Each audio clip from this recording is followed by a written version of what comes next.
ज्योतिर्लिंग के दर्शन के लिए आप लोग पधारे हैं, ये राम से 14 पीढ़ी पूर्व मानधाता राजा हुए हैं। शिव पुराण में उल्लेख है, जिन्होंने मां से नहीं पिता से जन्म लिया था। उनकी तपस्या से ये शिवलिंग प्रकट में स्थापित लिंग नहीं है। जिस प्रकार आरती करते हम प्रण अक्षर के मध्य, ओम अक्षर के मध्य, यह तीनों एका, जय शिव ओंकारा। एक शिवलिंग में ब्रह्मा विष्णु महेश निराकार धरती से प्रकट हुए हैं। इसलिए अखंड दीप जो जल रहा है प्राचीन समय से, एक ही दीपक में 3 बातियां लगातार जल रही है, ब्रह्मा विष्णु महेश की। इस पहाड़ी के ऊपर 7 किलोमीटर का परिक्रमा मार्ग है, वो भी ओम आकृति में है। जो पर्वत पे हम प्रभु ओंकारेश्वर ज्योतिर्लिंग के दर्शनों के लिए खड़े हैं, ये पर्वत स्वयं शिवलिंग की आकृति में है। चारों तरफ नर्मदा मैया जलेहरी बनकर बह रही है। पूरे 12 ज्योतिर्लिंगों में शयन आरती होती है, लेकिन बाबा का विश्राम ओंकारेश्वर ज्योतिर्लिंग में है। यहाँ शयन करके 3 बजे रात उठकर महाकालेश्वर जाएंगे, वहाँ स्नान करेंगे।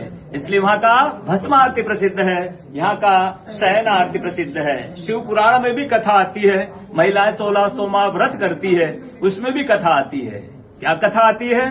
प्रतिदिन भोलेनाथ आते हैं, माँ के साथ विश्राम करके सुबह ब्रह्म मुहूर्त मुड़कर चले जाते हैं। एक दिन जब भोले बाबा माँ के साथ पधारते तो माँ पुजारी से पूछती है, पुजारी हमें विश्राम के लिए जा रहे हैं, चौपड़ पासे में किनकी जीत होगी? पुजारी बोलते हैं कि आज ही भोले बाबा जीतेंगे। ऐसा बोलकर पुजारी घर चले जाते हैं।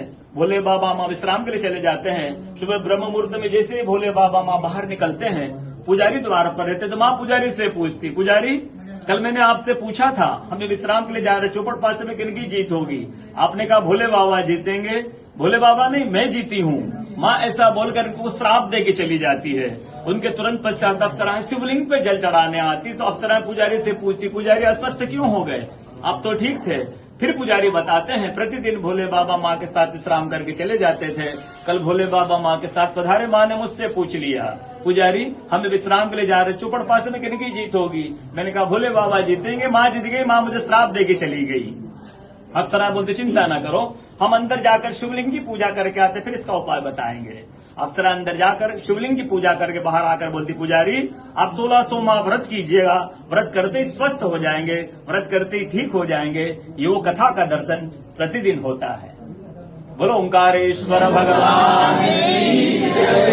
पूरे 12 ज्योतिर्लिंग में ओंकारेश्वर ही ऐसा ज्योतिर्लिंग है जिसके दर्शन के पश्चात कोई महानदी का दर्शन होता है, जिसके तट को छूकर कोई महानदी बह रही है। आप काशी जाएंगे, गंगा जी दूर है, उज्जैन जाएंगे, क्षिप्रा जी दूर है, सोमनाथ जाएंगे, समुद्र है, लेकिन ओंकारेश्वर ही ऐसा ज्योतिर्लिंग है जिसके दर्शन के पश्चात कोई महानदी का दर्शन होता है।